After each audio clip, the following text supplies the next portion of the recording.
ஒரே பாட்டில் பணக்காரன் வேணா ஆக முடியாம இருக்கலாம், ஆனா இந்த ஒரே மேட்ல அந்த பணத்தையும் மிச்சம் பண்ணலாம், மாட்டையும் பாதுகாக்கலாம். என்னடா டயலாக் இது? எவன் எழுதி கொடுத்தானே அது இப்படி பேசிட்டு போறான்? இது வந்து பாத்தீங்கன்னா கவு மேட்டுங்க, 6க்கு 4 சைஸ்ல நம்ம பண்ணி கொடுத்துட்டு இருக்கிறோம்.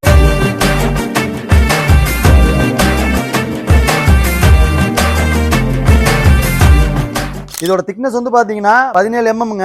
மாடு மிதிச்சாலும் உடையறதுக்கும் வாய்ப்பு இல்ல, கிளியறதுக்கும் வாய்ப்பு இல்ல. நமக்கு அடியில வந்து பாத்தீங்கன்னா லைனிங் மெத்தட் கொடுத்துருக்கனால மேட் நகரத்துக்கு வாய்ப்பு இல்ல. இதோட வெயிட் வந்து பாத்தீங்கன்னா 35 to 40 கிலோ வரைக்கும் இருக்கும். இந்த மேட் வந்து பாத்தீங்கன்னா இன்டர்லாக் டைப். இது ஒன்னோட ஒன்னு ஜாயின் பண்ணி உங்க செட்டோட சைஸுக்கு தகுந்த மாதிரி போட்டுக்கலாம். இது டைமண்ட் ஷேப்ல கொடுத்துருக்கனால மாடு வழுக்கவும் செய்யாது, கீழே விழுகவும் செய்யாது. இது குவாலிட்டியான ரப்பர் மெட்டீரியல் கொடுத்துருக்கனால எத்தனை டைம் வேணாலும் கழுவி யூஸ் பண்ணிக்கலாம். இந்த கவு மேட் பல்க் ஆர்டர் பண்றவங்களுக்கு special offer, delivery and installation நாங்களே பண்ணி தரோம். பிரைஸ் டீடைல் தெரிஞ்சுக்க நம்ம மதர் சேல் பேஜை ஃபாலோ பண்ணிட்டு மேட்னு கமெண்ட் பண்ணுங்க. உங்க இன்பாக்ஸுக்கு இன்ஸ்டன்டா வந்துரும். ஆர்டர் பண்றதுக்கு ஸ்கிரீன்ல கொடுத்துருக்க நம்பருக்கு கால் ஆர் வாட்ஸ்அப் பண்ணுங்க.